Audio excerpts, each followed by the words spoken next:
no intro video.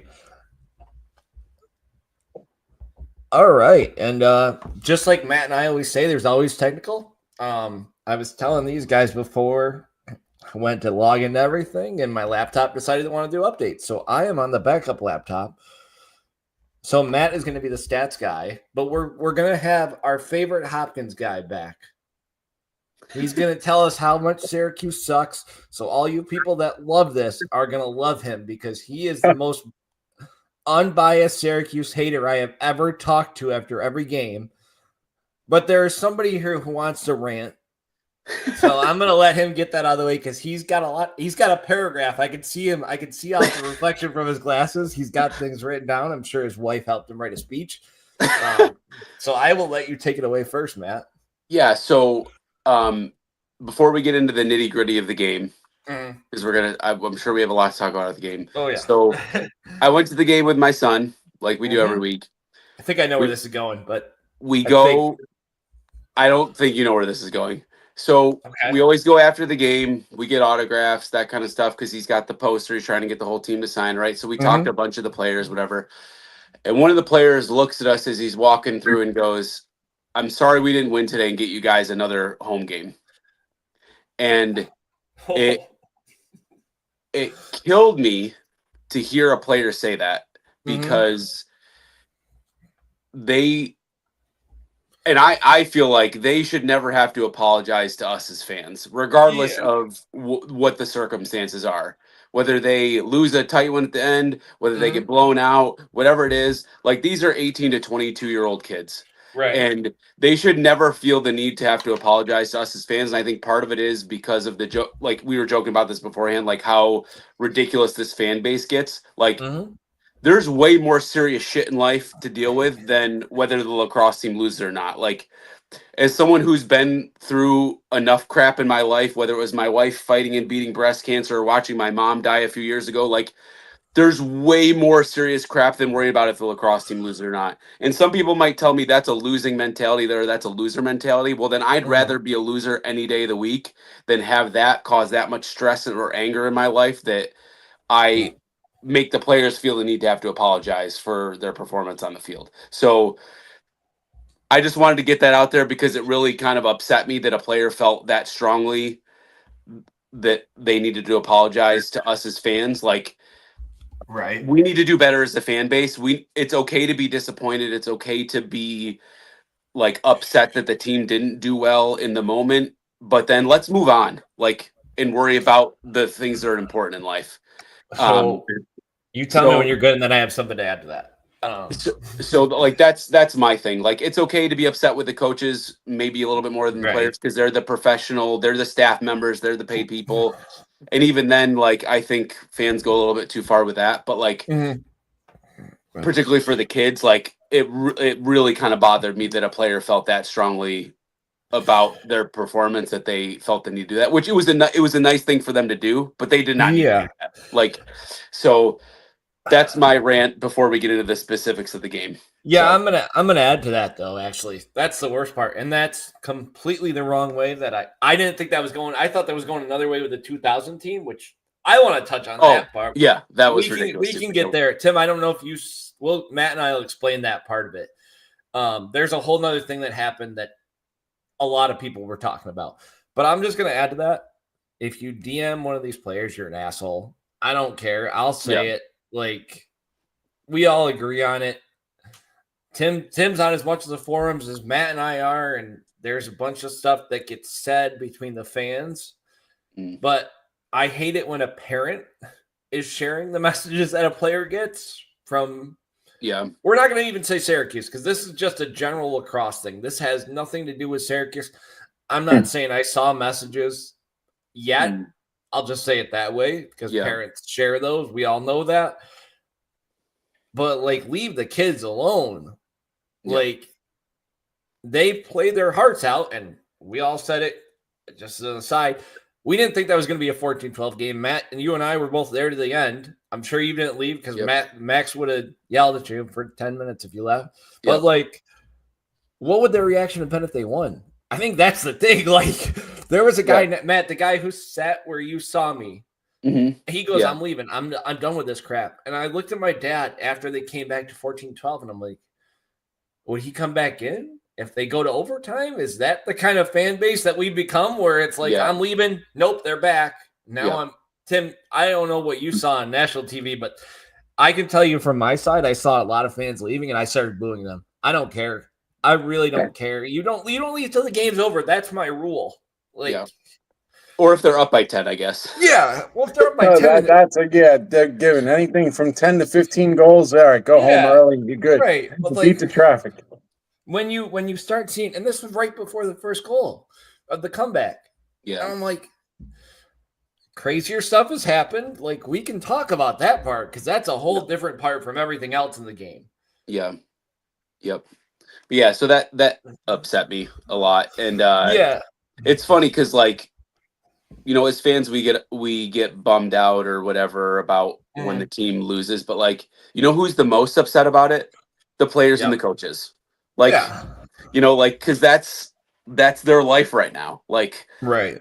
You know, whether it's a paid job or, like, as a, you know, Division I athlete, that's your life, is that sport. And, like, that's your whole purpose right now besides school. Like, right. So if anybody's going to be, like, critical of themselves, it's the players, right? Like, so we don't need to pile on to that. Like, it's okay to be frustrated. It's okay to be critical of their play. Like, and we'll talk about some of that. Like, but to go further than that is just ridiculous. Like, well, and you think about it, Gary, how dejected Gary looked at the post-game press conference. Like, I watched that over and over. Tim, I don't know if you watch any of those. Not really. I mean, but I did see the look on his face on the sidelines a couple of times, especially after a couple of questionable penalty calls and the disallowed goal. Right. And it seems like the season and all the expectations it's wearing on him. Yep. And it's wearing on the players because you can see it when they're playing. Yep. If you want to share the book that you sent to me, I'll give you a shameless plug because you sent me a book, and Matt, this is actually a book that I'm going to get, and you should probably think about. Just an FYI. On a side, a positive note, there's a book that we should all read. There, I said it. Like, I've been friends with Coach Ron Caputo from Duke for a very, very long time. We both broke into high school coaching together at different schools. And we would share things, you know, scouting reports, et cetera, et cetera. So back in the 2013 season, when they won it, Duke started the season out 1-3. And they beat Mercer their opening game, and they lost 3 in a row to, like, Penn, Denver, and they got smashed by Maryland. So they had a team meeting, and that was a much ballyhooed recruiting class, much like this one at Syracuse. With Jordan Wolf and Dion, etc. And Casey Carroll came back from, like, the Army Rangers serving, and the defense was loaded. So Coach Danowski and everybody saw that the team was trying to do too much, and they were putting too much on their own shoulders instead of trusting everybody. So they came up with a slogan, he said, for them to do less, win more. And that's the title of the book. Right. And they describe how they told the star guys to do less, take less load off their shoulders, and trust all their teammates to do the right thing and to make the smart plays, and there's no need to do the, you know, crazy fancy plays when the smart play will suffice, or the high percentage shot will counts just as much as 100-mile-per-hour up, you know, 10-yard shot. You know what I mean? So, well, I think the other thing, you don't need a home run every hit. You just need to get some doubles. Exactly. I was just gonna say, and we not to use a baseball analogy. We all have kind of talked about it. Preseason rankings mean everything to the fans. They don't mean crap to players. We all know this. We talked about it ad nauseum. Matt, we've talked about it way too much, obviously. Yeah. But when you hear that, and then the next thing that you hear from the fan base, and we can get into the Carolina game after this because this is way too much of an aside for this part. Not to say it that way, but, like, you hear that, and Tim, you know, because we you and I tongue in cheek kind of joke about it. The expectation was immediately national championship. The season hadn't even started, and everybody said, fire Gary if they don't make it. And Matt, obviously, I've joked about it with you. Yep. I'm not serious about that. And I hope people understand that. And if people think I am, my DMs are open and we can have a full conversation about what I think about Gary Truly. Yep. Because it's not his fault. Let's just be, I hate to say it that, yeah. I just want to say Matt is sponsored by Gate Lacrosse for this appearance. So if anybody wants to hate him, send him a message. But like, to act like this is, we're gonna get into that in the whole offseason because I have a lot of thoughts about the Syracuse fan base as a whole, and a lot of people are gonna hate me because of it. Yeah. I'll just say it that way. Matt, we've kind of joked about it behind the scenes. Tim, obviously, you and I have talked about it enough, but like, yeah, the fact that people think that this is 1990 right now and Syracuse can just go out and play and dominate and all that is just mind-boggling to me. I'll just phrase it that way. You both will understand, obviously, but Arrested Development. Yeah.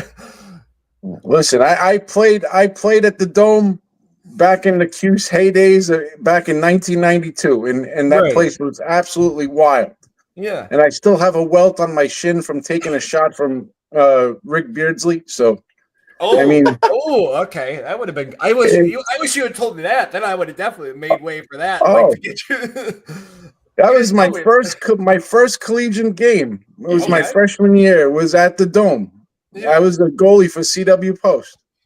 That's They talk about what a way to start your college career. You're like, oh, hey, just play with the national champs and all this stuff. But it was wild.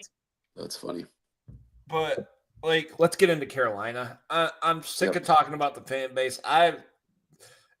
Tim, we've talked about it too much, to be honest. I hate to say it that way. You know that. But you and I'm sure I'll get a message from you that says the fan base sucks. The Hopkins fan base is the best. They don't criticize anybody. They just Hopkins, they're just as bad. They're the same way. They want to fire Milliman. It's every. See, now you're gonna make me do this. Matt and I always joke about this. It's every top tier D1 program, right? All the blue bloods that aren't what they were. You didn't hear crap from the Carolina fans about this. At least I haven't. Unless somebody could tell me differently. I haven't heard that anything. I mean, a couple of years ago, there were calls for Bresci to step aside, but there's no fire. There's no fire the coach after the first game. Man, we joked about it. Even when and Tim, we obviously talked about it too. Even when they beat a team like Jacksonville, there were still people who were calling for Gary to be fired. Yeah, and I wish I was joking, but because we didn't put up. Matt, we talked about this. We're gonna do a whole episode on the fans. I don't care. This isn't gonna be it. We're gonna do a whole episode on the fan base, and I'm gonna call out a lot of anonymous fans. We'll just phrase it that way. All right. So Carolina game. Yeah, because we're gonna do this for another hour. Our two biggest issues in this game were the turnovers and the clears. Yep. And they're kind of one in the same. And the funny thing is when you look at the stats, we only had one more turnover than them, and we only had one more failed clear than them. Right. Which is wild to think about.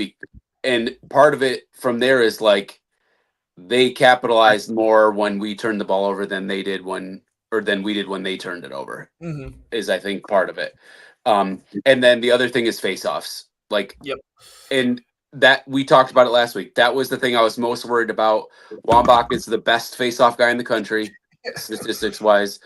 I thought Johnny did a good job in the second half of kind of making it more 50-50.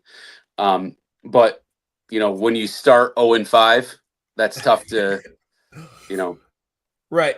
And I think there were a couple times. First, I was amazed at how many people didn't know who Wambach was. I'll just say it that way. There were people who were sitting behind me that were like, why is Johnny sucking? I literally heard that. And I was like, you do realize this is the best face-off guy in the country that he's facing, right? And he was the top face-off recruit for his class. Him and Johnny are the same class. Right. And Johnny, there were a couple times, I think people also need to understand this. We'll touch on the face-offs first, Matt, and then we'll get into everything else. Yeah. There were a couple times when Johnny won it clean. He would shoot the ball up in the air, and nobody would see it. And then magically Carolina would come down, and they would get it. Yep. The ball bounced the right way or whatever. And then they switched the side on the faceoffs. They switched the double pull on the comeback. I don't know if you both noticed that. They went double pull and they put Sammy down. Yep. And I love that. Yep. But I leaned to my dad and I said, I wish they would have done that earlier. That's my face-off thing for that. Like, that's like a last-ditch desperation thing that they did with the two polls. I know, but you see it working though. I guess that's my criticism of Harvard does that because they've been getting killed at the X all season. Yeah. Okay. So now they just double poll the wings. Right. And if the guy loses, then you got two polls there to pressure the face-off guy. Yeah. Well, if you lose it, if you're Syracuse, Sammy's there, and Sammy's going to be your short stick defender out there anyways because you want him out there. The thing I've noticed, looking at a broader scope of the face-offs all season is there's been a lot of loose ball pushes in those scrums that they just don't call. And for both teams, SU's done it sometimes, but then the teams we've been playing have done it. So I don't know if that's a thing where they're just we're just gonna let them fight because that's the point of this whole thing is just to let them fight. Yeah. But there's a couple where Johnny's getting the ball at the ground, and he just gets blown over, and it's what the hell? Are we gonna call if that's what they're doing, then fine. But it was just what the hell? I just noticed that, so it was just funny. Tim, I'll ask you because maybe you know it. Are they saying that when the referees are meeting with the face-off guys? Because we've seen that all year now. Are they saying anything about that in particular? Usually the pregame meetings with the officials and the face-off guys are usually they go over the way that they call their sets and how they set the ball and cadence and stuff. The cadence, and they go over that a little bit and they give them a rundown on that. As far as I know sometimes they'll check their sticks too, right? Yeah, they do check their sticks, just to make sure that everything's okay, and then after that is pretty much. Some officials let it go and let guys scrum it out and fight it out, and other officials are more, stricter, and they'll call every little push and bump and interference or whatever. It all depends on the crew, really. Right. Yeah. I'll let you guys decide. Do you want to start offense or defense? Because I've got a lot of notes about both. I'll let both of you pick this one. Because Jimmy's an aside from the defense. I'll just say it that way first. Because we could talk Jimmy and I know less about defense, so let's talk and get that over with. Okay. Tim's the defensive expert. Jimmy aside, I'll start with Jimmy because that's an easy one for me. Jimmy kept Syracuse in the game the whole time. I think people underrated his performance as a whole. A lot of times he's missed the rebounds. This game he didn't. He got left out on an island in some cases because when you have Petramala running across, and we can kind of leads into the defense. Yep. There's no goalie in the country that's going to stop. It's like this when they did that against CJ Kurtz. The same thing happened. You get a 10-yard shot for Petro. He's going to make it every single time. Tim can tell me different because he's the goalie, Matt. He's the expert. Syracuse should have had a pretty good scouting report on Petramala.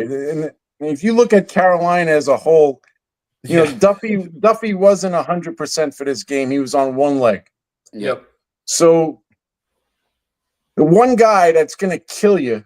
Yeah, and he'll shoot the ball from anywhere inside that restraining box. He will let it go because I saw him do it to Hopkins. Did it too. Yeah. Hopkins slid off of him and left him all alone. I'm like, what the hell are you guys doing? Right. Yeah. He's the one guy that will shoot from anywhere and is the scoring threat of that team. Right. Yeah. And you guys are leaving him all alone to take 8 to 12-yard shots on your goalie from point-blank range. And you're leaving your goalie out on an island, and then you're going to hear Syracuse fans going against Jimmy, which I also heard the whole game. I was like, oh, Jimmy's playing like crap. I turned around and yelled at somebody. I go, are you watching? I literally turned, the idiocy of fans. And this goes to me and Matt. We've joked about it again. I'm going to relate to you need to give fans that don't know what goes on in the goalie or don't go what goes on defense is astounding every time to me. And these are people that are season ticket holders. I'll just say it that way. There wasn't any goals that he didn't save that I was like, oh, he should have had that.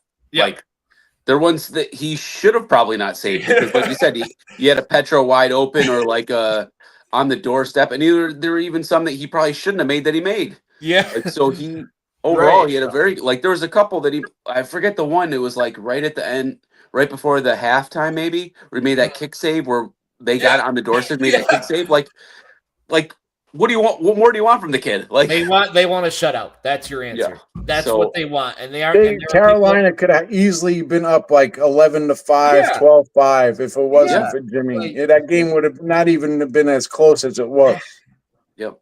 Well, and you said it, Tim. We obviously talked about it. Dwan was the dream matchup, and they started with him on Petro. We can transition to the defense because there's not much to say about Jimmy, right? Like we all know he had a great game. We can all agree on that. But the Dwan plan, I'll just post this for all the haters. Matt, I don't know if you can see the comment, so I don't know. There's your answer. Like you're correct, Brian. Like that's the answer for all the haters. I love that Brian's watching live. Yes, this is why we did it on Monday. So I think I don't know Brian from TikTok. Okay. I don't know the last name, so I don't want to dox any all that. Part of the reason why we switched to Monday, Brian, so we can get some TikTok fans over here. I didn't send it to Brian for a reason because he's just a casual fan and he only listens when it's live. Dwan was the ideal matchup though, right? Like I heard a little Figueres chatter before. The guy who sits next to me was like, "Oh, Figueres is gonna," and I'm like, "No, he's gonna be on Duffy because I want." I want Dwan. I wanted Dwan because of the size. Yeah, like I won't read Brian's comment. He's not getting any more publicity from me. So, I'll just say it that way. I don't know if you, Matt. I don't know if you can see it without me posting it. Okay, no, good, perfect. That's amazing because Brian's not going to get any more publicity here unless I'm going to pull it up on my other screen so I can see it live, and I'll turn it's on YouTube. I'll just say it that way. So okay. Brian and I were actually talking, and it seems like the past few games, Billy's been off a little bit and not playing as well as he usually does. I'm going to post this. There's Brian's publicity, just for everybody's. That's what he wanted. Yeah. So he did a good job when he was on him. Yeah, I said that to Dan in his DMs. I'm like, why don't they just shut Petro off? I don't care if he stands at midfield. Just go stand with him. Do not let that guy touch the ball. But that's what we said right against Cornell. Matt, we talked about this. Shut off Curse. Shut off Curse, and if Cornell beats you because 75 other guys score, you deal with it. Like that's just you can't let Curse beat you. You can't let Petro beat you. Like if they shut down Petro to 2 goals, Syracuse wins. Like I hate to tell people this, and that's not a shot at Billy Dwan because he did as good of a job as he could. They were moving Petro around. We always talk about Spalina, Matt, and how they can get him open. They were moving Petro around a lot and screening him, and then he would bounce off the screen. He would V-cut. He would do little things to get. Yeah. This isn't a North Carolina fan podcast, though, so I'm not going to praise him because Syracuse is going to have to deal with him, and I don't want to see him again. I'll just praise it that way. But what were your guys' thoughts besides Dwan on the defensive side?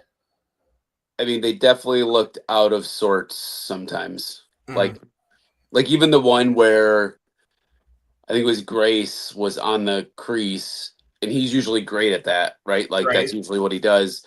He that's the one where Petra had the cut short, like right on the crease, and he lost Petra on the crease after the slide because he was covering the crease. Like there's little things like that where it's like they just seemed, like I said, out of sorts is the word I would use. Right. So I don't know if it was just they were having a hard time executing because of maybe what North Carolina put in place that they weren't expecting. Right. Because Duffy was injured, so they kind of changed their plan of attack. Who knows? But yeah, I think that was one of the games they struggled the most defensively. Right. Tim, what'd you think about the defense besides Juwan original matchup? I'll say it that way for a reason. Just like what Matt said, they were all out of sorts. I thought at times they were sliding when there was no reason to slide. Yeah. And they were creating openings for Duffy to make, passes. And they were sliding to Duffy when he didn't really have the guy beat. Yeah. So I don't know if the game plan was to go early on Duffy. It definitely seemed like it though, because like I said to my dad, I said, two guys, Duffy and Petro, don't slide. Don't give them any, because you don't. If Petro beats you, he beats you. Like if he's gonna do that, Duffy's on one leg, obviously. Like if he's gonna beat you, great. Then you slide when he gets there. But they were slide, like you said, Tim. They get one step and it's a slide, and then you're like, okay, this guy's open. And there was no second slide. Yeah.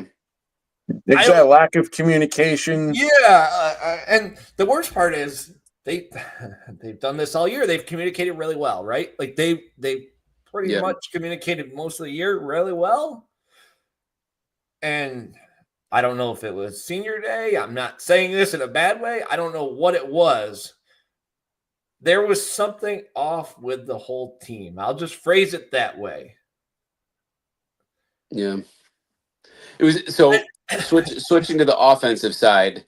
Matt's the expert on offense, so this is going to be Matt's strong suit. I'm not an expert, but I know he plays attack in his league. I just want to point that out. In my men's pickup game. Yeah, I play X attack and sneak backside and score maybe one goal a week.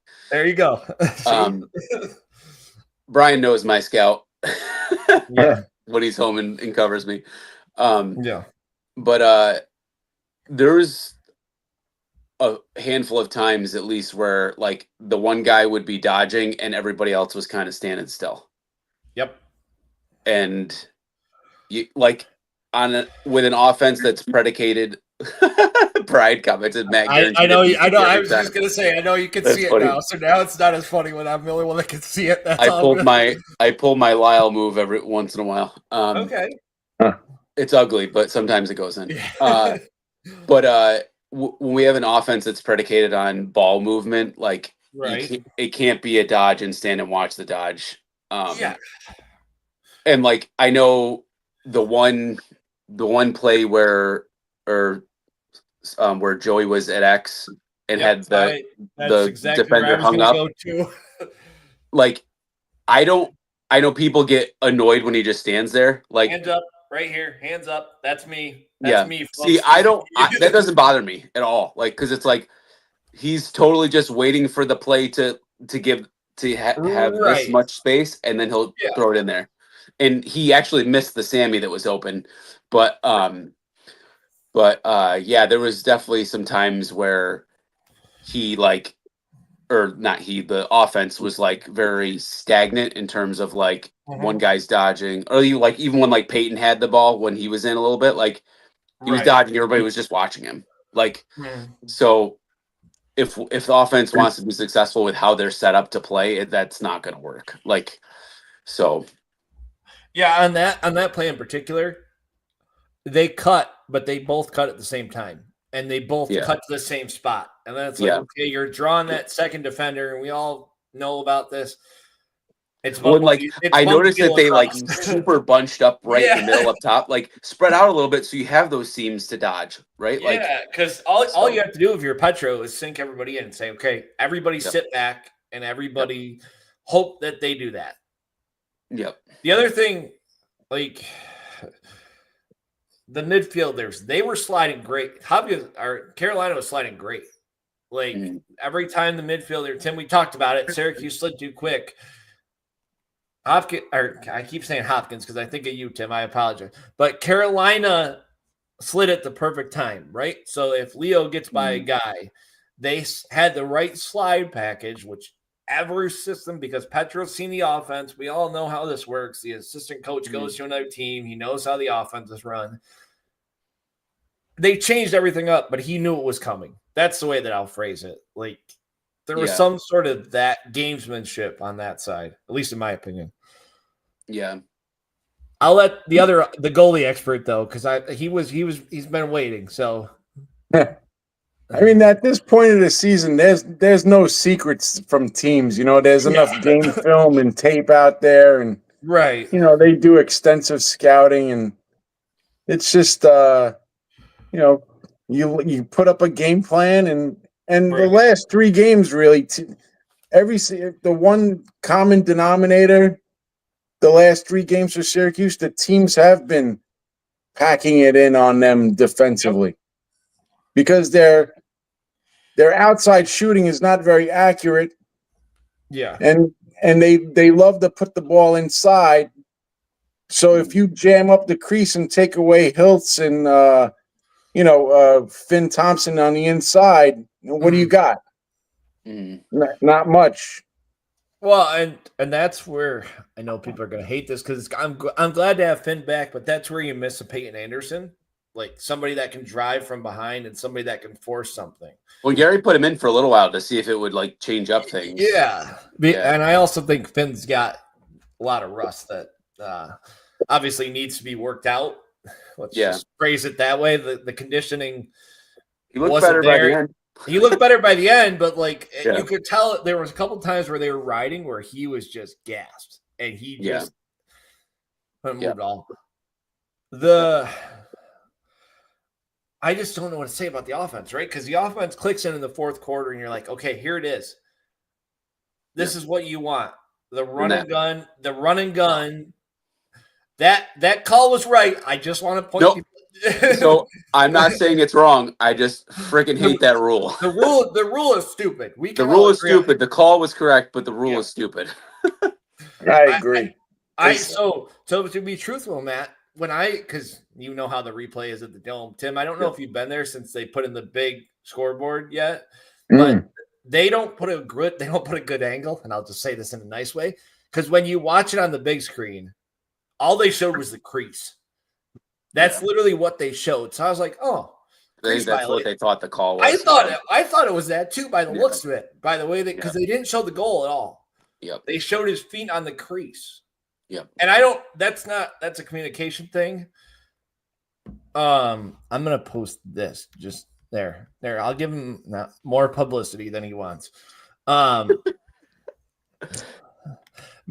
like when they show that, I thought it was a crease. And I was like, oh, it's a goal. This is an easy call. This is like because you don't see it, right? Like I wasn't looking at the goal mouth.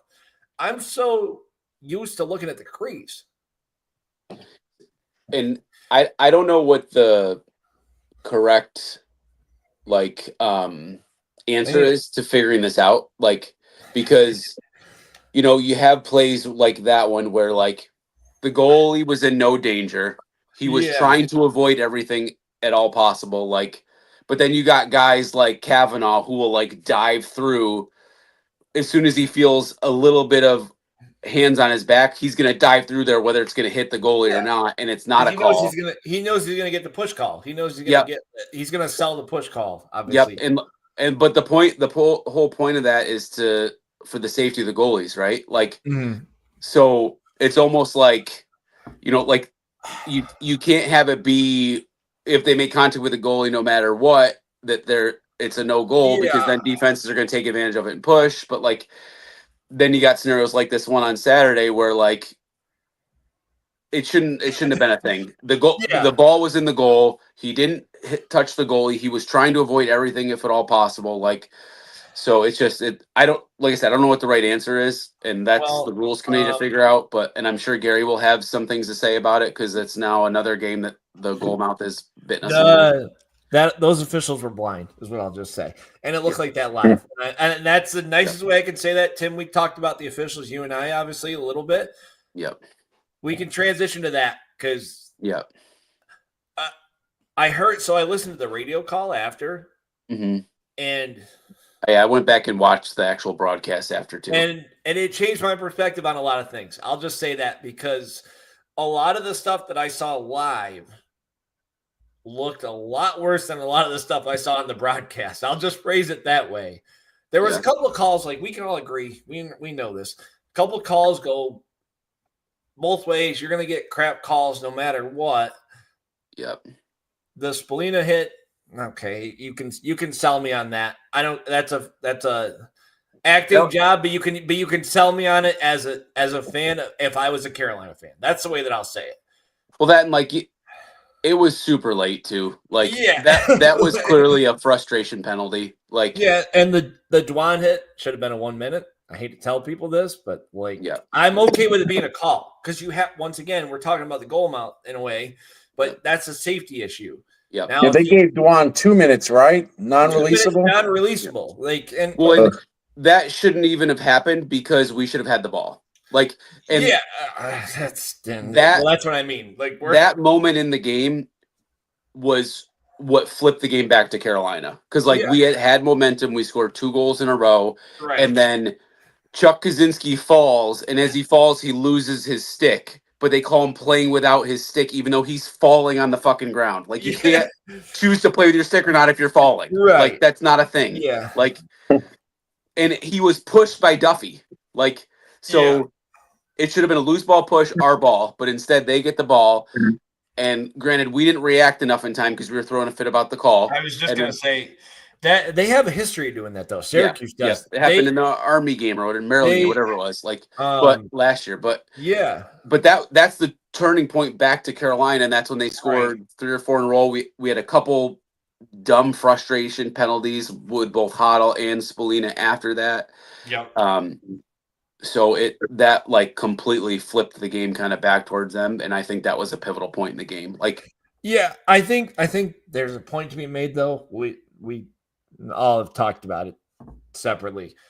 The refs didn't cost Syracuse the game though, because I'm so sick of hearing that narrative from people. It didn't help, but it wasn't the reason why they lost. It didn't help, but if they lose by 1, right? If the Finn Thompson is the goal that decides it, fine.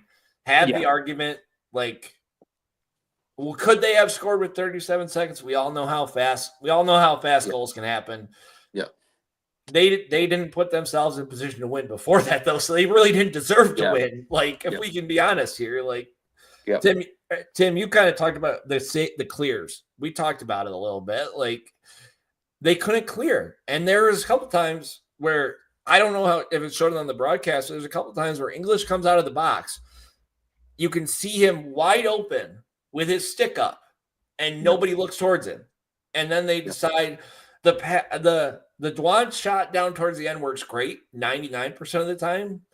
But when your defense is gassed and there's a chance that Carolina is going to get it, take that easy pass and just get the ball across and let your defense, because the defense looked gassed the whole game as a whole. Like, and I don't mind those long shots on the 10-man ride if there's backup. Like, sure, because then it gets it down there, whatever. Right. Like, in that one where he threw it to Joey and it got intercepted by the goalie. Yeah. Shoot that one.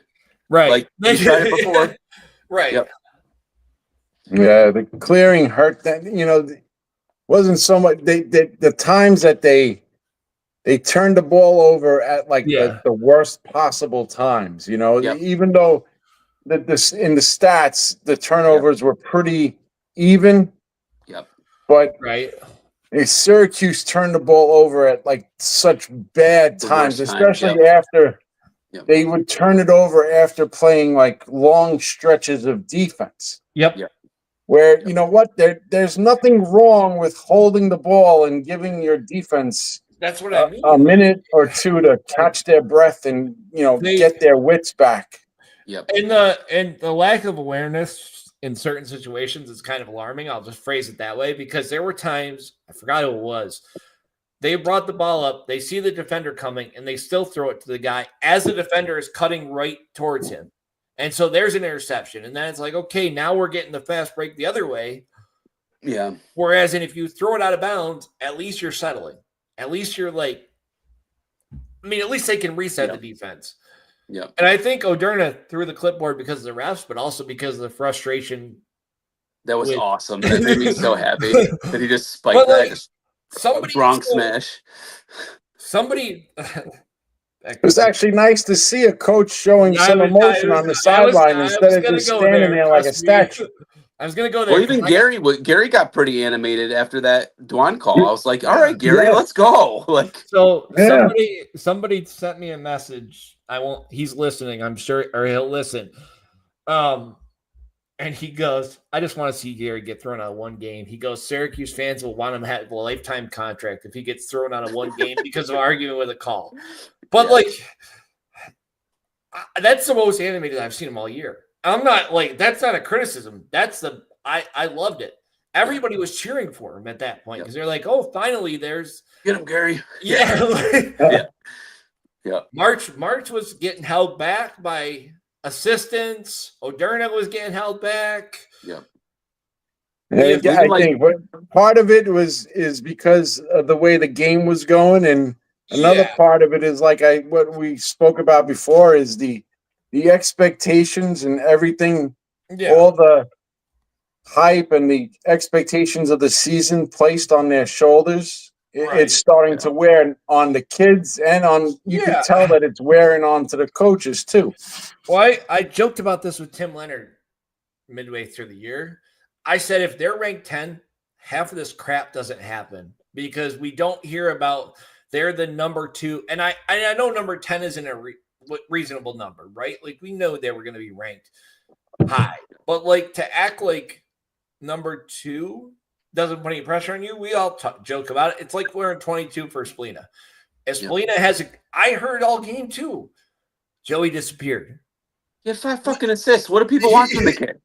They want, what it is. You know what it is? They saw 11 points, and I'm not joking. And they're convinced that he can do it every game. But this is not a shot at Carter Rice when I say this, but Carter Rice can turn the ball over 12 times, and people love him because he's a human clear.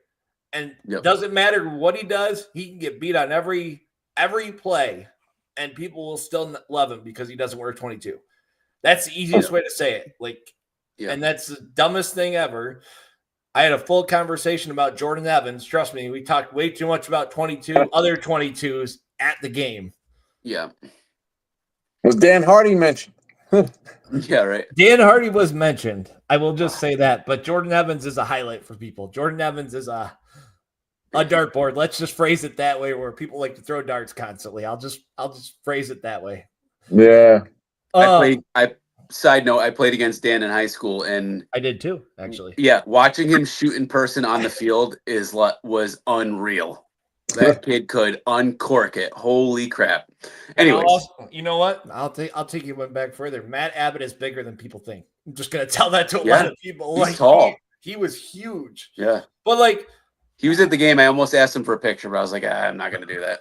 Was Jovan? I didn't see him. I don't know. Usually I see him. Yeah. Okay, here I'm just gonna post this because I don't know where Brian grew up, so I don't want to say it that way, but he knows. I don't know that. I'm not gonna dox him once again. I'm not gonna say anything. So what's the overall takeaway, right? Because they down big, and then they come back.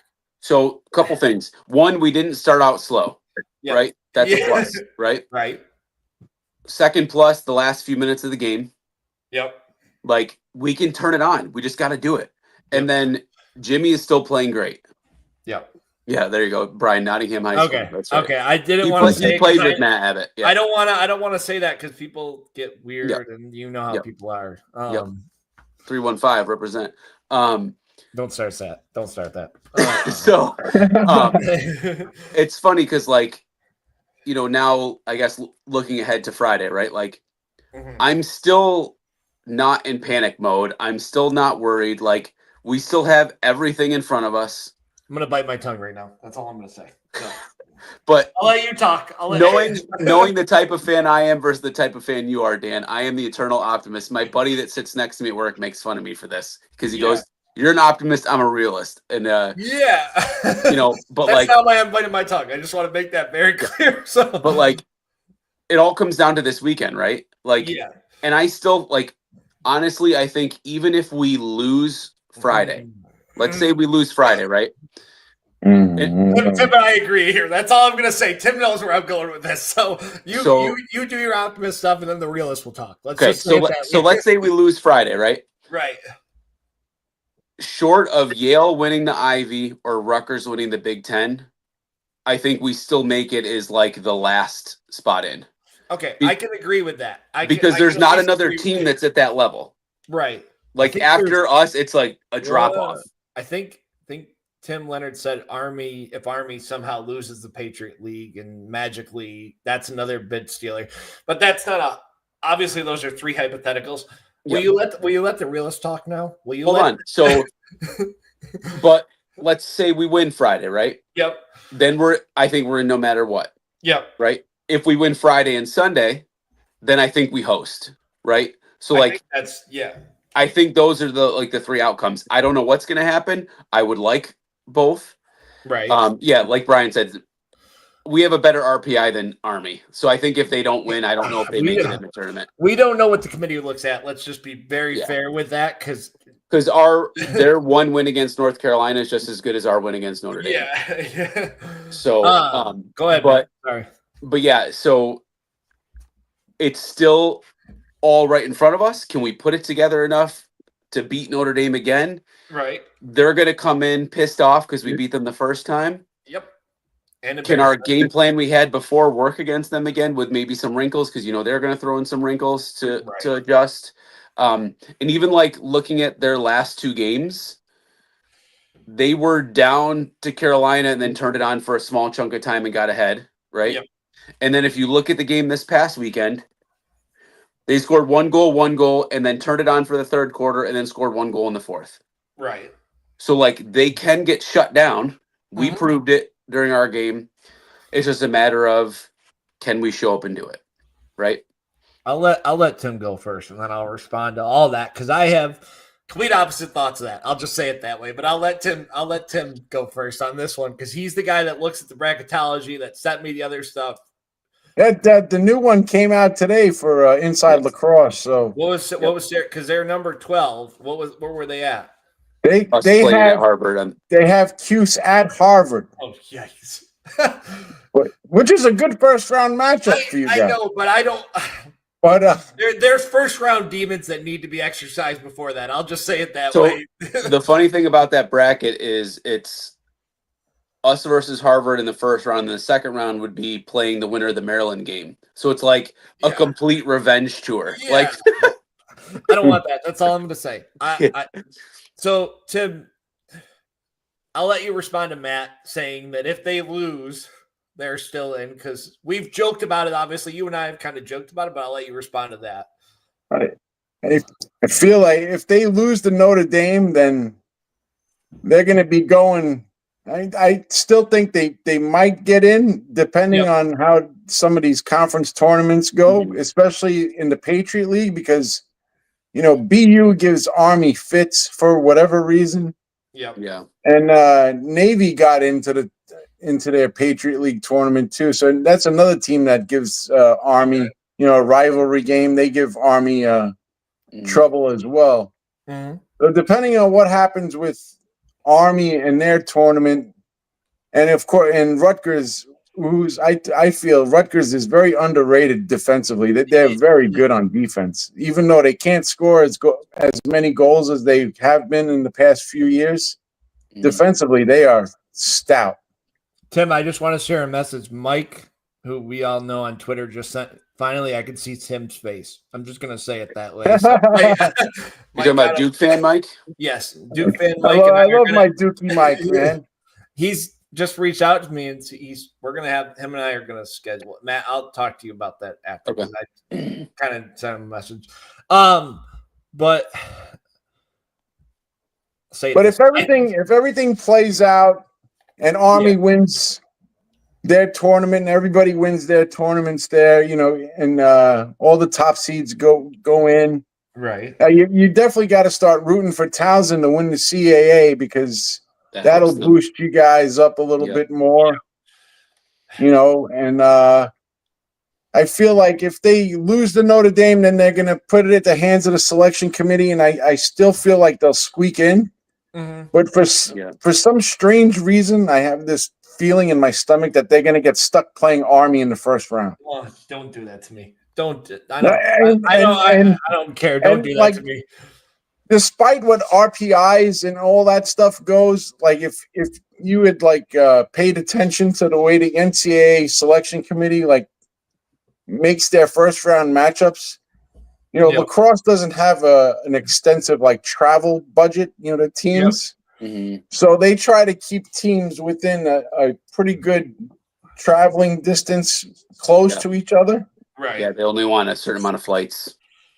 And so like you're definitely going to get like, I could see Harvard or Army. Yeah, because that's bus trips essentially for the NCAA. Army's a bus trip. Harvard's Correct. a flight to Boston, and then they did it. They did it to Cuse a couple of years in a row when they played Army, and then Army ended their I think that Final Four run or whatever it was. Right. So they did it. They did it a few times where Cuse got Army in the first round. You're like, why is Army playing at Cuse? Yeah, and it's just, and it was because of travel more than anything else. I didn't think they deserved to be in the same bracket, but they did it out of travel necessities, is what they said it on the selection show.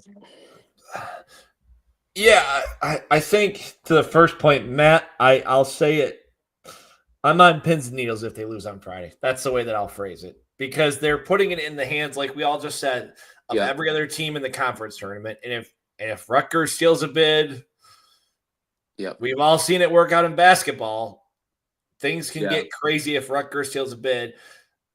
As Tim Leonard said on the radio today, I think it was, we want to root for Ohio State to win the tournament as a Syracuse fan. That's what we want, because that's who's going to give us the best shot at getting in, regardless of how Friday plays out. Let's just say it that way. That's the first part. Even if Maryland wins the Big Ten, that won't hurt you either.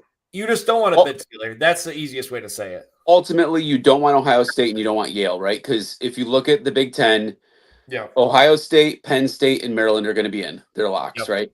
Right. When you look at the Ivies, Princeton, Cornell, and Harvard are in. Yep. Right? Like, so as long as Ohio State and Yale don't win, which Yale's a pile of hot garbage, they're probably not going to win their conference. It's really Rutgers, and then what happens with Army, right? Like, so the other thing too is like if Jacksonville wins their conference, that helps us. That could get crazy. In regards to the second part, if they beat Notre Dame and then lose in the ACC final, they're in. They might even host, because then that's top five wins. Notre Dame's RPI is 6 this week. You're out of a top 5 win. Oh, they're at 6 now? Yeah, now we're going to do this dance where, it's not a top 5 win. I just throw that right in there right now. Yeah. I think they need to win both to host. I'll just say it that way. Like, I think to have a realistic shot at hosting. Yeah, if you win both, you're hosting. Yeah, like if they win one, as long as it's close, they can't get blown out if they lose to Notre Dame. That's the way that I'll say it, because then you're really putting it in the hands of the committee, because the committee is going to say, okay, Army lost their tournament in the final by 1 goal in overtime. Syracuse got blown out by Notre Dame by 10. Let's just say hypothetical. Yeah. The committee just looks at that and goes, okay, we want Army, because Army is going to give this team a better game, probably. As stupid as that sounds, that's the way basketball works out. And from what we've seen with lacrosse, it kind of works out the same way. Like, yeah. And you got Lemoyne. I feel bad for Lemoyne. They won their conference. I'm so annoyed with the NCAA. And they're ineligible for the NCAAs this year because of their transition. And next year, Tim. And next year, yeah. But they ended up winning the NEC for their first year in. I said to Brian pretty early on in the season, I was like, within the next 5 years, Syracuse is going to at some point host Lemoyne for a first round tournament game. Oh, and the NCAA will love that. Like we just talked about with the Army, they're going to be like, okay, this is the easiest matchup we can make, because it's literally you can down the road. You can walk from Lemoyne to Syracuse. They don't even have to rent a bus. And that's what's crazy. Like, and we've joked about it. Obviously, having Lemoyne as a D1 actually helps Syracuse, because you're like, okay, we can. Yep. Here we go. Here he goes. Here. Yeah, I would agree with that. I agree. I think we agree on that, though. Yeah. That's the thing. Like, but it's just there's a big if on the second game, is what I'll say. Is how I'll phrase it. Going back to Lemoyne for a second, the thing that drives me nuts about that rule too is like, and I was talking with my buddy at work about this today. He's like, that rule is in place for teams like football teams and basketball teams where the competition is way there's a bigger gap. D2. But like the NCAA should be willing to like understand the circumstance of the scenarios and make it a case by case basis, because like the only thing this is doing is hurting Lemoyne, because kids, when they go to the Division I level, they potentially want a chance to make it to the tournament, right? Right. Like and play in the tournament for a chance to win a title, right? Like, so that's all that's doing is hurting their recruiting. Yeah. For the next however many years. So the fact they're already able to win their conference with mostly D2 players, maybe a handful of low end D1 players, it's only hurting the program, and I feel bad for Dan Sheehan, because the fact that he's able to do that in his second year is pretty impressive. They did put in for a waiver, but it got denied. What's crazy is in the past you've seen Syracuse players transfer to Lemoyne, so we may start seeing that chaos if Lemoyne starts, especially the local kids, right? Not starts. I shouldn't say it that way. If they keep building what they're building, come the time when they become eligible for the NCAAs. I'll just phrase it that way, because they're becoming, we all know about it locally, but like Tim knows about Lemoyne, and I'm not even saying that as a criticism, but like nationally, they're getting more publicity because they aren't going to make the tournament right now, because everybody knows how good they are. And Matt, we might as well become a Lemoyne fan podcast as well. And their waiver got denied. The NCAA denied their waiver to waive the 2-year wait rule. So that's I mean, you could, and especially now that they're D1, you can see some of the local kids who maybe, I think of like a Pete Fiorini, right? Like from a couple years ago. Like he's towards the back of the bench. He's not getting a lot of playing time. Oh, I can still stay local, but then stay at the Division I level. Okay, maybe I'll go to a Lemoyne, right? Kempney is another one. I'll just And that's not even a criticism of either of them. Like, that's just looking at Lemoyne, and you say, okay, I got a D1 team that just won their conference in their first year and is only going to build. And that's not even like a criticism of anybody. That's just if you're a Jordan Evans, like say a Jordan Evans, right? Yeah. I'll use it at this example. We all know his career. We all know how the injuries worked out, right? And you're not having a good year at Syracuse. Maybe you look at a Lemoyne. I could disappear at Lemoyne wearing 22, and nobody's going to give two craps about me. And I can still put up as many points as I want. Like, I hate to say it that way, but like he's and it's not even a criticism of him. It's not a criticism of the program, but there are a bunch of players who probably would fit better with Lemoyne because they could get more playing time than sitting on the end of a Syracuse bench. And we all know how the transfer portal works, all that craziness that's going to come with lacrosse when it finally truly hits. So let's get into Notre Dame quick though, and then I'll get a prediction from both of you because I know Tim's going to say Notre Dame's going to win, so I don't need to ask him. I mean, this is also he's a Lemoyne fan. I'll just, for everybody asking, he's a Lemoyne fan. That's true though. He's not wrong. No, he's not. Not. So I mean, if it's a team that's winning their conference, like that's better than a Hobart who's in their conference who's getting or in their conference who's losing. You know, like right. School's administration wants them to go back down to D3, but the alumni is, keeping that from happening. Yeah. Is that Hobart? Is that? Yes. Okay. I don't know why though, right? Because it makes their lives easier. It does, yeah, but like they got kids. I believe all of their other sports is D3 except for lacrosse. Okay. Hopkins is in the same boat. Like lacrosse is their only D1 sport. Don't they have like water? They have like water polo or something weird too. Weird. Like one other really weird like D1 something. Yeah, it's like honestly, I don't even pay attention to what all the other stuff that they got going on. Their lacrosse team has enough problems. Yeah.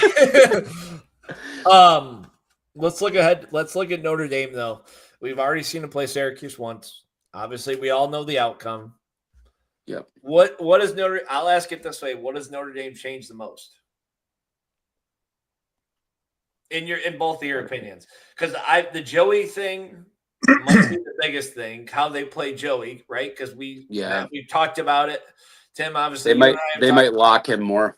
Yeah, and we talked about with how Syracuse should have played Petro. They might do that with Joey. Just say, okay, you stand off on the sideline. We're not going to let you get the ball. Yeah, I can see that happening. Or, they'll throw light on him. But they did. They did the first game though. Yeah, but Syracuse moved him around enough to get him free. Yep. I mean, you can't obviously double him because then you have so many other people on the offensive side that can.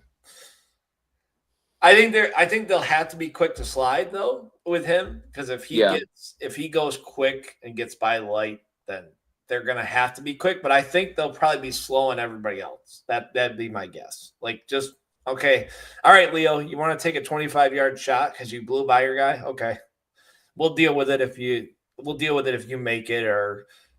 So some of my, I think, keys to this game is Matt's a lacrosse analyst for ESPN now. I just want to point that out. So Matt's keys to the game. Yeah. We can make a headline.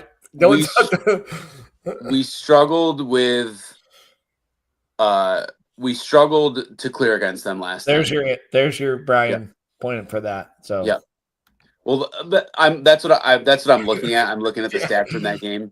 Yeah. Like Will Lynch went almost 70% against Penn at the face-off.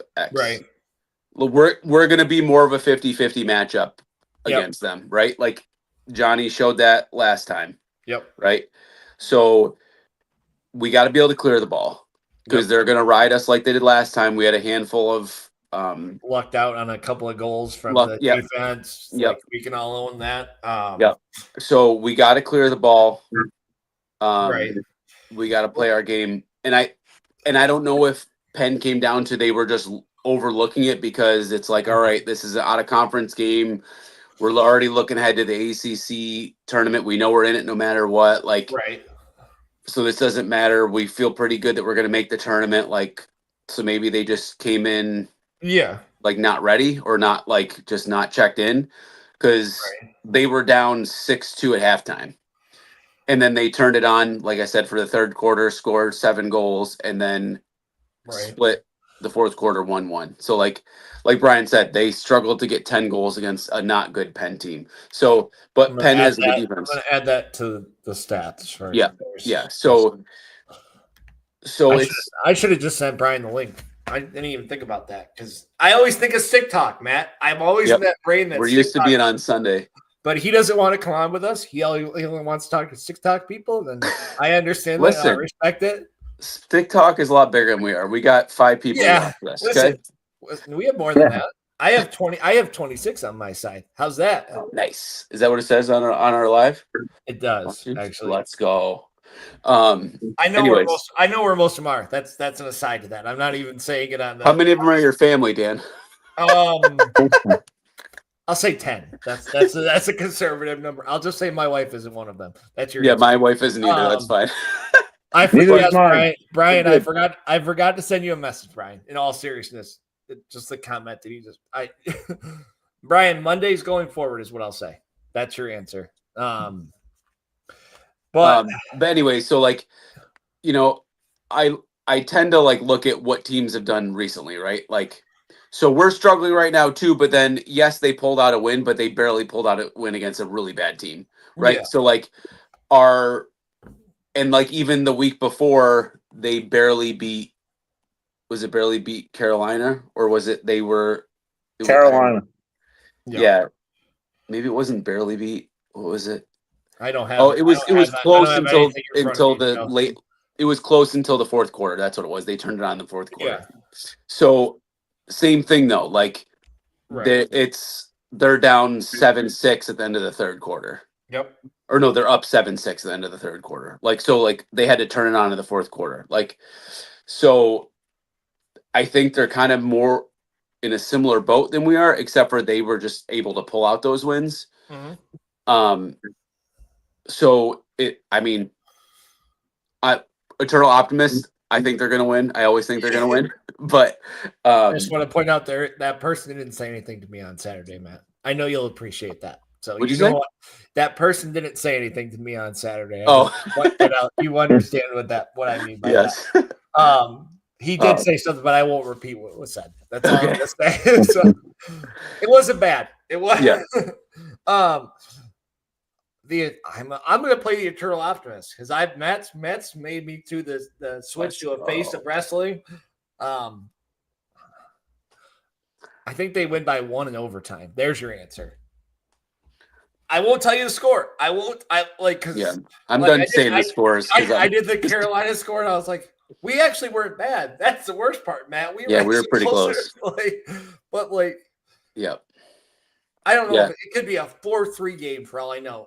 We all know that's not going to happen realistically, but I've seen crazier stuff happen where the ball bounces a certain way and it has a way of working out because Syracuse is we're going to see the real Syracuse team. We've said that all year. Yep. We're going to see how much they learned. That's the way that I'll phrase it. Yeah. Yep. From Carolina, from the Dukes, from now it's really nut up or shut up time, right? Yeah. Now Matt is calling out the players. Just want to point that out. Mark that down. I'm the one saying them nasty messages and telling everybody not to. He has a burner. I just want to point that out. I know this. Right. Tim, what do you think though? What do you think, realistically? Well, they have a shot. They beat them during the season, and it wasn't a close game either. So right, Hughes shut them down pretty well. Yeah, I feel like if Hughes can just cut their turnovers in half. Yep. And McCool still, keeps playing the way he's been playing. And I think they'll win. But are we going to get the Syracuse that, from a month ago that beat Notre Dame? Yeah. Or are you going to get this for the team from the last 3 weeks, which keeps shooting themselves in the foot with all this crazy stuff that they're doing? Yep. Yeah. It's really up in the air right now with the way that they've been playing. Well, after that Notre Dame game, I said, this team is a lock to be the top seed in the ACC. I think that's what's frustrating, right? We do the game-by-game stuff, and gut reactions are all it's worth. If you had told me Matt, we talked about it. Tim, we obviously talked about it too. Everyone thought they would beat Duke. Yep. Everyone in the world thought they would beat Duke, and then they do that. And then we talked about it, all talked about it. Rebound against Carolina. Here's your chance. Win it. And you're the number 1 seed and you're probably hosting regardless of what happens this weekend. Now they have to shoot. Now they have to prove it. Because now all the talking is done. All the media is turned on them in Syracuse. Trust me, I heard all about it today. I was listening to all the not going to say the name. I usually say the name. They did a good job today talking about the game. Matt knows where I'm going with that, but they did a realistic job, right? Because it was Tim Leonard was on and they were talking about it. He still thinks they're in, regardless. So Matt, you have one person on your side of the Syracuse. I think Brian agrees with me too. I know Brian. I'm not counting Brian in this. He's not on the screen. That's all I'm going to say. Brian's not. But I think they're in, but it's like by a thread, and you better pray that everything plays out. Yeah. Nobody steals any bids. It's gonna sound horrible. I think they're in on name. Especially, you look at we didn't talk about the Big East much, but Georgetown is the top seed, right? And if say like Villanova or Marquette steal that bid, it's like then there goes another. That's another. At-large bid that's out of the loop. Reason number 5,500 why the ACC needs to get a 15. There's your answer. 16, you mean? Or 16, Honestly, I've actually had a discussion with Coach Caputo about this, and Okay. They always feel that the conference is strong as a whole, that they don't need a sixth. I don't care about that. I don't care. I want the automatic bid. That's what I want in all seriousness. Like that's it. Because like then we can talk about Syracuse being a bid stealer, right?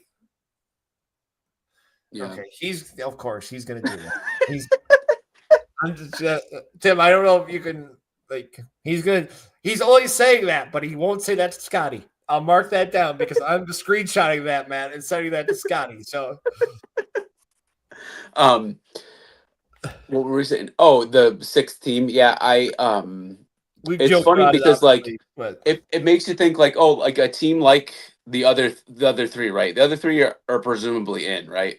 Yep. So then do they not care as much because there's no automatic, right? Like so does that affect that at all? Like, or do players come in a little bit less like caring because like, oh, like yeah, you get the ACC tournament champs, but like does that actually mean anything? Like so it's interesting how like would adding a sixth team affect that mindset for any of the guys or any of the teams when they're in there? Like, I don't know. I don't know, because I think the problem is they eat themselves alive all year. We've seen this too many times. The ACC likes to beat themselves up.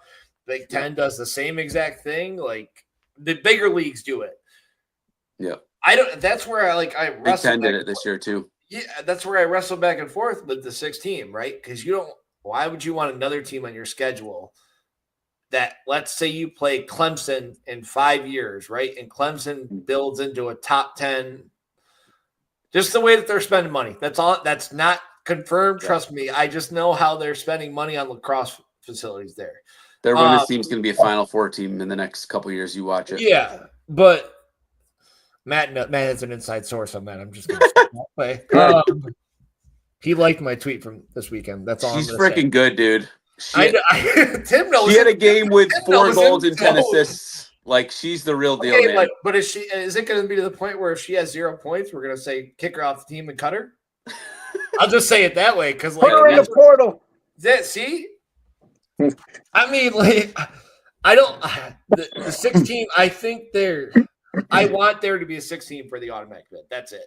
Like that's how I'll say it. Like that's and like you think of like a Virginia right now, right? Like. So if you have 6 teams and all 6 teams make the tournament like the Big Ten, well, now Virginia's got something to fight for, right? Yep. Like, yep. So but you have to figure out the bracket though, right? Because then it kind of screws the bracket around a little bit. Because then, well, you'd have to do it like the Big Ten does, where the first round games are the week before, and then you have the semifinals the week after. I'm just saying in terms of buys and all that stuff. Then you have to play the game. Top 2 get a bye, and then the other 4 play each other. Yeah. 3 host 6 and 4 plays 5. That's what the Big Ten does. Yeah, that's the smart way to do it, though. Like in all seriousness, because like Matt, what you're saying, you reward a Notre Dame. Now, I'm not going to say that because they schedule 5 games a year. That's the comment I made walking on the field. But like, if they win all 5 of their conference, right? You just say, okay, here you're good. Like, rest up for a week. You don't need it because you only scheduled those 5 games. But rest up for another week and you get another bye. There, I said it because I said that to somebody walking out on Saturday, and they go, "Really? They only scheduled 5?" I go, "No, it's a running joke around everybody. Like they."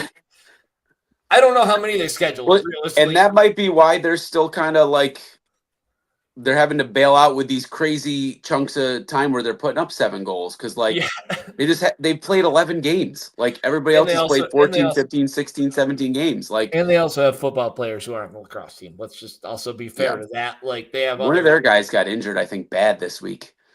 Really? One of the football guys. I think Matt Jeffrey. Matt Jeffrey. Yes. Yeah. Tim knows everything. Tim has sources in Notre Dame. He has sources everywhere. So if you guys it pays to be an old high school coach, you know. I didn't say. Listen, I'm not disagreeing with you. I'm just saying, like Matt and I don't have the sources you have. That's all I'm gonna say. I don't think Matt has some secret sources that he won't tell me about. But did you? I'm going back on another tangent. Did you see Bresci's post game comments?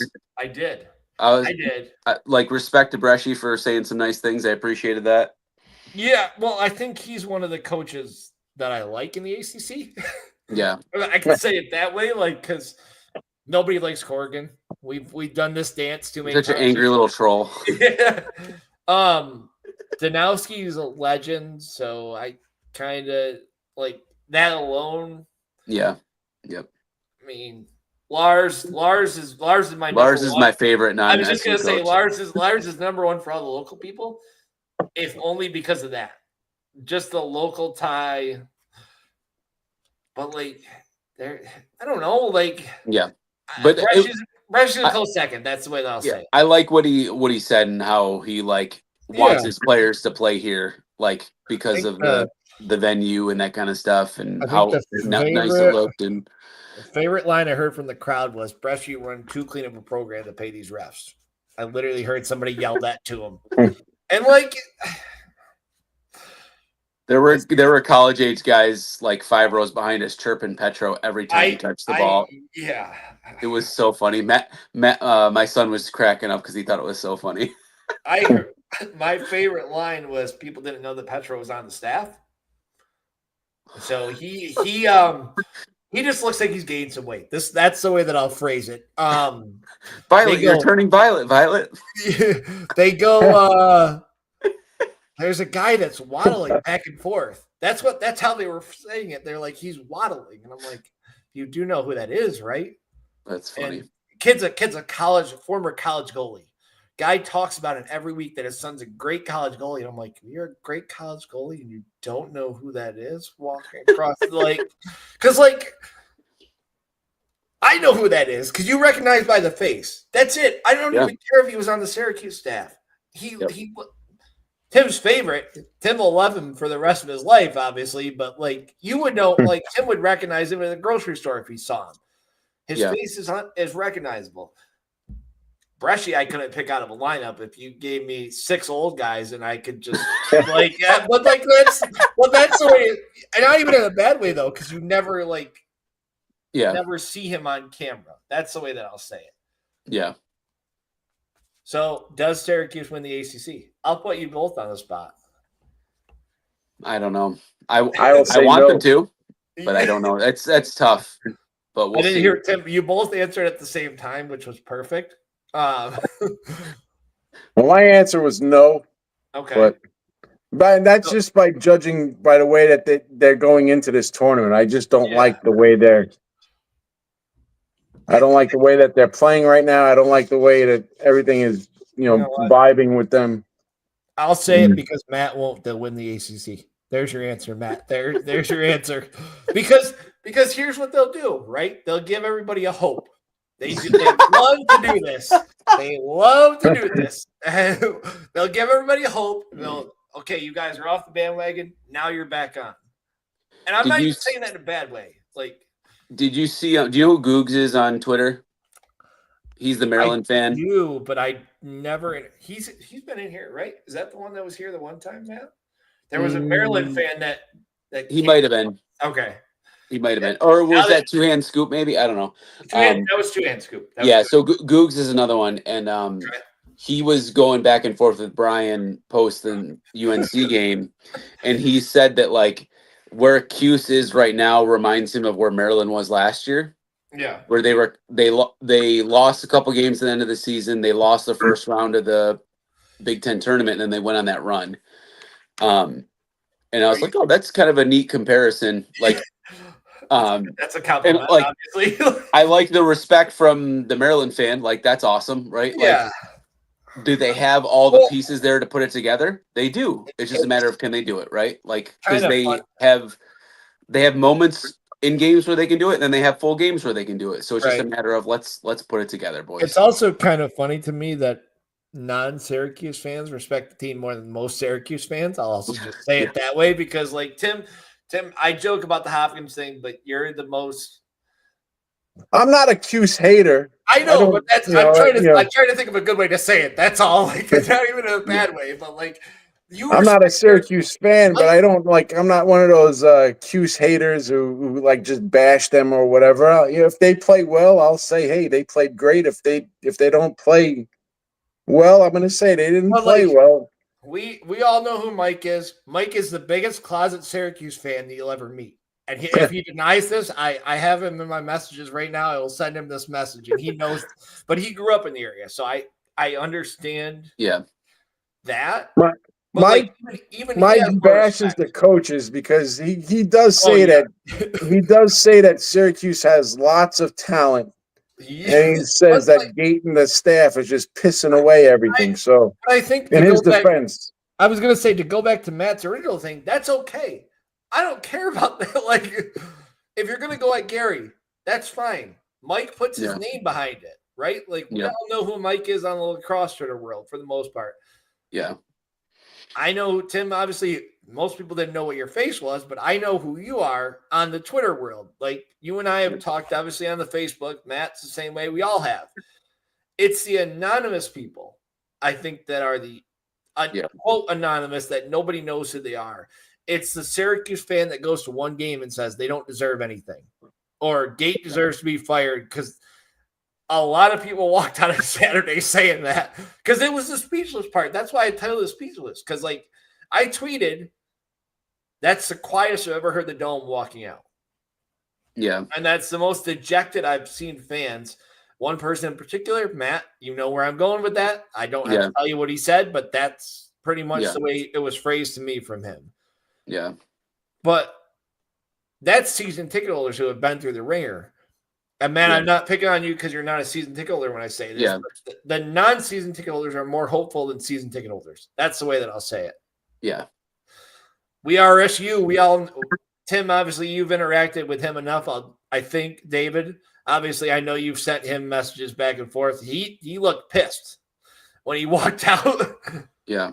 McCumbee, because, like – yeah, you know, I was gonna say, I just had to mention the last name. He knows. I bust his chops once in a while. You know, I kept telling him that Cuse is gonna be going to Army. Yeah, and he's like, "Don't do that to me." But even him, he leads the BRSU, Matt. That's what we're talking about. But he's in the Facebook group, right? Yes, he's trust me, you should see some of his posts on his personal stuff during Syracuse games. It actually gets pretty wild. Tim, I was gonna say Tim agreed. The message is he will tell his wife to leave a lacrosse game and go sit in the truck. I'll just say it that way. And he is set. I told him you're bringing them bad luck. Get out. Yeah, so I told the story last year, right? Cornell. Yeah. On the side, he went to Cornell. I went to the Cornell game where it was storming and everything. I sat behind him because I love jarring with him all day. It's just fun to talk with him, and he's knowledgeable. Yeah. His wife goes, "I'm cold." He goes, "Here are the keys. Go start the truck. I'll be in it to the end of the game." He looks like, but that's Tim knows that's how he is. Like, he is just like if you walk down the stairs during a goal, go back upstairs. Go back. I don't want to see you. But, like, he told his wife the one time, he goes, "Go back to the concession stand." That's funny. Yeah. He's great, man. I love him. He's fun to mess with. He's fun to poke a little bit. That's all I'm going to say. He's very well. Like, so that's a good example of, like, you have a very passionate fan, right? Like, but he's not gonna anonymously harass people, or, like, I can also tell you he won't message any players because I know him well enough to know that he will never do that. So it's okay to be passionate, but, like, it's also okay to not be an asshole. Like, like I'll say this: he always pulls for them and roots for them no matter what. I mean, he doesn't say he's not a negative Nelly or. He's a negative Nelly at the end of the game, but he's not a negative Nelly before. But, like, there's realism there with him. And I know how he acts. But, like, he would never – he's the type of fan that I know will never message a player. I'll just say it that way. Like, unless it's a good thing. Because he chats with all the face-off guys after the game at the tailgates. He does all that. And I'm not calling him out. That's, like I said, that's not a him because he's known – He says, "I am We Are SU guy" to everybody. Trust me, he runs around telling everybody about it. But like, that's an example of a great fan I'm not saying Matt, you or I aren't great fans, but that's an example of a fan who's been there for years, upon years, and knows enough to not message people. Let's just say it that way. So, anything else from you, both of you? Nope. Let's get it, boys. Friday, big day. Good luck, and I'll be pulling for you guys. No, you somewhat. Don't start your lying. Don't start your lie, because you're gonna send me a message at halftime and say, "Oh, look what happened. Here they go again." I know. The only time I root against them is when they play Hopkins. But other than that, I always. Matt, I think he's got a Syracuse shirt on the way. I just want to point that out. So, hey, I have a Syracuse shirt.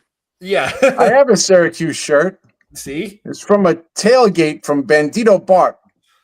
Okay, nice. It was my first experience. I'm just going to say Syracuse tailgate. That ages you a little bit, is all I'm going to say, in the nicest way possible. Without, I think it was the same. It was the same Final Four where I was roaming around the stadium, and then I ended up in the press box at Rutgers. That's awesome. There's a story there, but I don't want to get into that. No, I'll tell you about it another time. But I ended up sitting upstairs with Coach Desko scouting the second game. It was pretty funny. Nice. I mean, that's a perfect way to end it.